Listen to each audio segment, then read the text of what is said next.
नमस्कार, मी दिनार सोनी. माझं YouTube channel at the law पॉईंटवर YouTube channel at the law point. आज थोडंसं महाराष्ट्रातल्या काही कर्तबगार माणसाविषयी बोलायचं आहे. शरद पवार हे एक अत्यंत जुने, जाणते, अत्यंत अनुभवी नेते आहेत. शरद पवार हे अत्यंत बुद्धिमान आहेत. ते ॲडमिनिस्ट्रेशन फार चांगलं करतात, उत्कृष्ट ॲडमिनिस्ट्रेटर. जेव्हा बॉम्बलास्ट झाले शेअर मार्केटमध्ये तेव्हा अटलजींनी, मला वाटतं त्यावेळी पंतप्रधान अटलजी होते, तात्काळ शरद पवारांना महाराष्ट्रात पाठवलं आणि त्यांनी एका दिवसात शरद पवारांनी 24 तासाच्या आतमध्ये जी मुंबईची गडी बिघडली होती ती परत रुळावर आणली. दुसऱ्या दिवशी स्टॉक मार्केट चालू झालं. म्हणजे सोमवारी बॉम्ब ब्लास्ट झाला असं समजा, आपण म्हणू तर मंगळवारी चालू 24 तासात स्टॉक मार्केट चालू केलं. इतकी केपेबिलिटी असलेला होता मनुष्य आहे. मुंबई 24 तासात रुळावर आणली, लोकांच्या मनातली भीती काढली, लोक दुसऱ्या दिवशी ऑफिसात जायला लागले. म्हणजे यांना ॲडमिनिस्ट्रेशन त्यांनी ठरवलं तर करता येतं, हे त्यांनी सिद्ध केलेलं आहे. दुष्काळ पडला की शरद पवारांची आठवण येते, ओला दुष्काळ पडला की शरद पवारांची आठवण येते. त्यांचा अनुभव खूप आहे. 4 वेळा महाराष्ट्राचे मुख्यमंत्री, अर्थात त्यांनी 5 वर्षाची एक टर्म कधी पूर्ण केली नाही, हे त्यांचं अपयश आहे.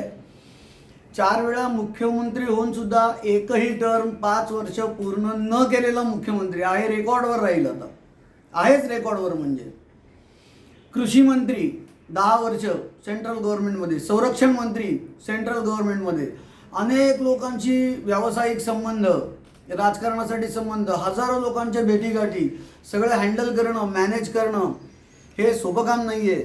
महाराष्ट्राच्या राजकारणात आणि दिल्लीच्या पण म्हणूया आपण, दिल्लीच्या राजकारणात, महाराष्ट्राच्या राजकारणात हा माणूस जवळजवळ 60 वर्ष टिकून, चेष्टा नाही आहे 60 वर्ष टिकणं म्हणजे. पण मला याचं वाईट वाटतं की शरद पवारसारख्या बुद्धिमान माणसाने आपली बुद्धिमत्ता महाराष्ट्रासाठी कधीही वापरली नाही, देशासाठी सुद्धा वापरली नाही.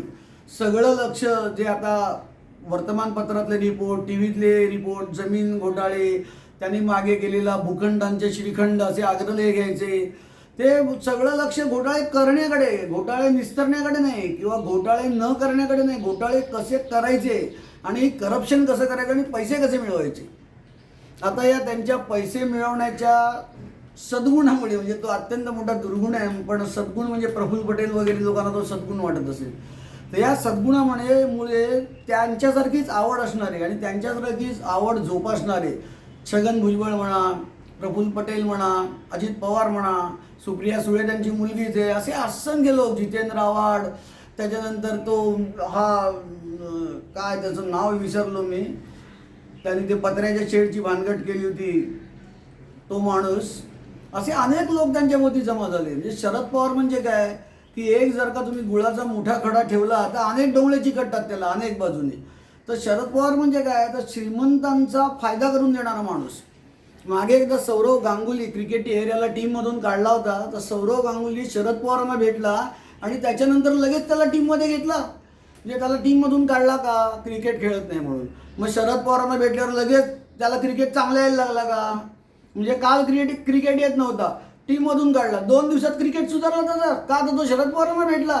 म्हणजे तुम्ही विचार करा, यांची सगळी कामं अशीच आहेत, देशाच्या भल्यासाठी नाही. देश खड्ड्यात गेला तरी चालेल, सौरव गांगुलीला टीममध्ये घ्यायला पाहिजे, कारण सौरव गांगुलींनी काहीतरी केलं असेल शरद पवारांच्या फायद्याचं. शरद पवार हे माझ्या दृष्टीने कापया करंगलीवर न मुतणारे ग्रस्त आहेत. त्यांचा बेनिफिट असल्याशिवाय ते सौरव गांगुलीला टीममध्ये घ्या असा आदेश काढणारच नाहीत. खरंच कुणाला टीममध्ये घ्या, कुणाला बाहेर काढा, शरद पवारांचा विषय नाही आहे, पण शरद पवारांनी शब्द टाकला की काम होतं. ही जी इमेज बनलेली आहे त्याच्यामुळे अशी अनेक कामं त्यांनी केली आहेत. आता सेंट्रलमध्ये चला, प्रफुल्ल पटेल आहेत ना, एअर इंडिया प्रफुल्ल पटेलांना देऊन टाका. मग प्रफुल्ल पटेलांनी काशी केली एअर इंडियाची, तर त्यांचा जो कट असेल तर आपण कट घ्या. आयुष्यभर हीच कामं केली आहेत. छगन भुजबळांना घ्या राष्ट्रवादीमध्ये, त्यांना 2000 कोटी रुपयाच्या घोटाळ्यात महाराष्ट्र सदनाच्या तुरुंगात पडले होते, त्यांना बाहेर काढले, 2.5 वर्षांनी काहींना पण काढले बाहेर. मग आपल्या पार्टीत घ्या, त्यांचं पुनरुज्जीवन करा. हीच कामं सगळी, मंत्र्यांची कामं, उद्योगपतींची कामं. शरद पवारांचे चांगले संबंध कोणाची, तर उद्योगपतींची. त्याच्यामुळे त्यांचा टॅलेंट त्यांनी करप्शनसाठी आणि सत्तेसाठी वापरला, महाराष्ट्राच्या भल्यासाठी वापरला नाही. हा महाराष्ट्राचा लॉस आहे, म्हणून मला राग येतो शरद पवारांचा. शरद पवारांनी आपला टॅलेंट महाराष्ट्राच्या आणि देशाच्या भल्यासाठी वापरला नाही, पक्षाच्या भल्यासाठी सुद्धा वापरला नाही, स्वतःच्या भल्यासाठी वापरला. सुप्रिया सुळे तर त्यांच्या काही कन्याच आहेत, अजित पवार पुतण्याच आहेत, तर ते फ्लरिश होणारच शरद पवारांच्या सान्निध्यामध्ये. शरद पवारांनी जो वसंतदादा पाटलांच्या पाठीमध्ये खंजीर खुपसून सत्ता मिळवली, पुलोद स्थापन केली, वसंतदादा पाटलांसारखा अत्यंत नेक, सज्जन आणि लोकांची खऱ्या अर्थाने गरिबांची कामं करणारा माणूस त्यांनी घालवला. तेव्हापासून शरद पवारांच्यावर शिक्कामोर्तब झाला आहे. शरद पवार म्हणजे विश्वासघातकी. राजकारणातल्या कुठल्याही माणसाला विचारा शरद पवार म्हणजे कोण, तर तो पहिलं उत्तर देईल शरद पवार म्हणजे विश्वासघातकी. तो असं नाही सांगणार शरद पवार चांगले ॲडमिनिस्ट्रेटर आहेत, कुशल अभ्यासक आहेत, त्यांना प्रश्नांचा अभ्यास आहे, ते बुद्धिमान आहेत. अहो ते BA LLB झालेले आहेत. खरं BA LLB हे काही फार मोठं क्वालिफिकेशन नाही, पण हल्ली राजकारणात जी न शिकलेल्या लोकांची चलती आहे ना, जे न शिकलेल्या लोकांची मोठी परंपराच आहे राजकारणात, त्याच्याकडे बघून असं वाटतं की BA LLB हे फारच मोठं क्वालिफिकेशन आहे. तर ते LLB आहे, त्यांना कायद्याची जाण आहे. तर त्यांनी जर का देवाभाऊंसारख्या अत्यंत निस्पृह स्वच्छ माणसाला जवळ केलं असता, फार पूर्वी जाता नाही, आता खूप लेट झालं आहे, आणि या दोघांनी मिळून महाराष्ट्रासाठी काम केलं असतं तर महाराष्ट्राचं चित्र बदललं असतं. हो, शरद पवारांसारखा हुशार माणूस BJPमध्ये पाहिजे, अटलजींच्या बरोबर पाहिजे. आपली बुद्धिमत्ता देशासाठी वापरा, राष्ट्रासाठी वापरा, महाराष्ट्रासाठी वापरा. महाराष्ट्र संपन्न करा, देश संपन्न करा. नुसते पैसे घ्यायचे आणि इस्टेटी बनवायचे, मला यांचं मोटिव्हच कळत नाही शरद पवारांसारख्या माणसांचं, की नक्की यांना किती पैसे घ्यायचे, किती पैसे खाल्ले की ते थांबतील, किती इस्टेट जमली की ते थांबतील. कदाचित त्यांना हे माहीत नसावं की ते मरणार आहेत. म्हणजे मरणार आहेत, त्यांच्या मरणावर माझी दृष्टी नाही, ते 200 वर्ष जगू देत, मला काही ऑब्जेक्शन नाही, माझी सदिच्छाच आहे. पण त्यांना हे माहीत नसावं की ते मरणार आहेत. मरण त्यांनी गृहीतच धरलं नसावं. कुठलाही पैसे खाणारा माणूस मला वाटतं मरण गृहीतच धरत नाही. मग 70,000 कोटी रुपयाचा घोटाळे करणारे काही लोक असू दे, आणखीन घोटाळे करणारे काही, 15 शेडचे घोटाळे करणारे काही लोक असू दे, निरंतर पैसा खात राहायचं. अरे थांबा की कधीतरी, तुम्ही सगळे अमर आहात का? तर हे फार मोठा लॉस आहे महाराष्ट्राचा, देशाचा. जेवढी बुद्धिमान माणसं पाहिजे ती राजकारणात हवीच सगळी, पण ती चांगल्या शिलाची हवीत, सच्शील हवीत. पैसे करणारा बुद्धिमान माणूस आपल्याकडे उपयोगाचा नाही. तर आता तुम्हीच मला सांगा, परदेशात राहायचं आणि एका देशात बॉम्बस्फोट घडवून आणायचे काय सोपं काम आहे का? याला किती प्लॅनिंग लागलं असेल. पण ही बुद्धिमत्ता राष्ट्राच्या, आपल्या देशाच्या काही कामाची आहे का? बॉम्ब ब्लास्ट करणारा, खून घडवून आणणारा मनुष्यसुद्धा हुशारच असतो, तो मूर्ख नसतो. तुम्ही मला सांगितलं ते का खून घडवून आणणं मला जमणारच नाही. हो, तेवढा बुद्धिमान मी नाही म्हणा, किंवा माझी तशी मेंटॅलिटी नाही म्हणा. तर हे करायला सुद्धा बुद्धिमत्ता लागते. तर पैसे खातात शरद पवार हे सगळ्यांना माहिती आहे, समजलेलं आहे, लोक बोलतात, पण त्याला कथित भ्रष्टाचार म्हणायचं. कथित भ्रष्टाचार का? ते कधीही सापडलेले नाहीत. शरद पवार अजून एकदाही सापडलेले नाहीत, म्हणून त्यांच्या बुद्धिमत्तेचं लोक बाहेर कौतुक करतात.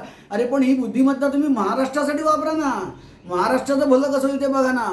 आता 94 साली शरद पवार, मला वाटतं कदाचित माझी चूक होत असेल, तुम्ही करेक्ट करा, महाराष्ट्र राज्याचे मुख्यमंत्री होते. तेव्हा त्यांना मराठ्यांना आरक्षण देता आलं असतं. ते 4 वेळा मुख्यमंत्री झाले, एकदाही त्यांनी हा विचार का नाही मनात आणला?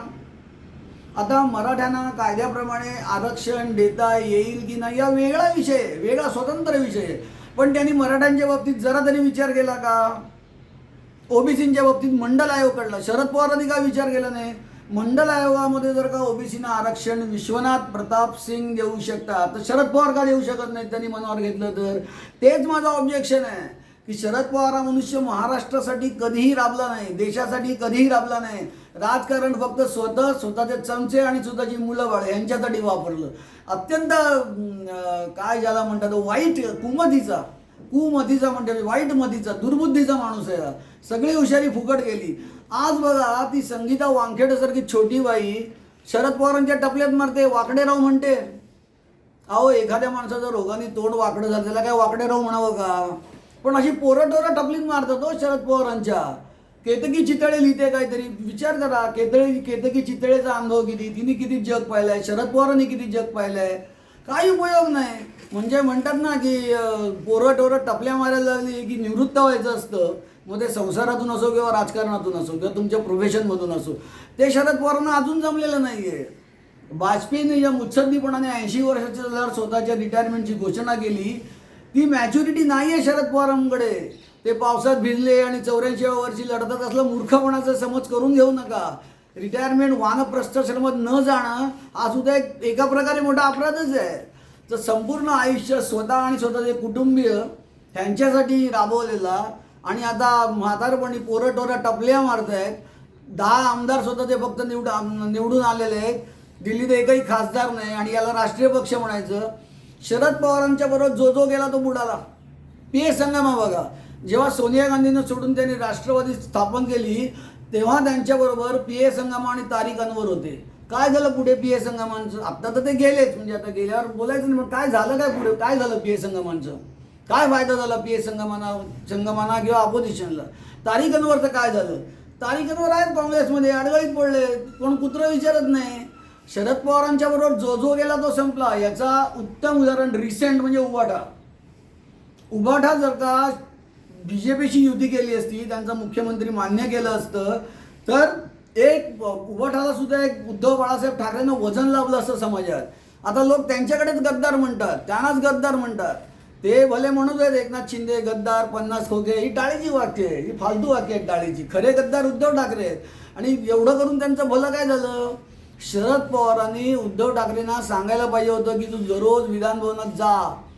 2.5 वर्षात फक्त 2 वेळा विधानभवनात आलेले उद्धव ठाकरे शरद पवारांना सल्ला देतात नाही, पण नाही दिला. उद्धव ठाकरे खड्ड्यात झाली ना, मरू दे, उद्धव ठाकरे खड्ड्यात गेले. शरद पवारांबरोबर जे गेले ते बुडाले. तर असा एक चांगल्या सुरुवात करिअरची चांगली झाली होती त्यांच्या, पण अत्यंत दुर्दैवी अंत झाला. शरद पवार एक अत्यंत दुर्दैवी माणूस आहेत. त्यांना पंतप्रधान व्हायचं होतं. विश्वनाथ प्रताप सिंग पंतप्रधान झाले, त्याच्यानंतर चरण सिंग झाले, मोरारजीभाई देसाई झाले, अटल बिहारी वाजपेयी तर होणारच होते. अटल बिहारी अत्यंत कॉम्पिटंट माणूस आहेत. अटल बिहारी ते होणारच होते, ते झाले. अहो देवेगौडा पण झाले, देवेगौडांसारखा माणूस झाला, पण शरद पवार झाले नाहीत. म्हणजे त्यांचं जे टार्गेट आहे पंतप्रधान म्हणून, हे त्यांचं खरं टार्गेट आहे. ते आयुष्यात अचीव झालं का? अचीव नाही झालं. आणि मग त्यांना भूताचा आत्मा म्हटलं तर भूत म्हटलं तर लोक भडकतात त्यांचे. तर बघा, अतृप्त आत्मा म्हणजे काय मिळवलं? तर माझ्या मताने पैशाशिवाय काहीही मिळवलं नाही. विश्वासार्हता गमावली. अत्यंत एक युजलेस माणूस असं त्यांच्याबद्दल बोलता येईल. उपद्रवी माणूस, युजलेस पण नाही, उपद्रवासाठी ते काम करतात. तरी त्यांच्या राजकारणाची एक दुर्दैवी अखेर आहे. धन्यवाद.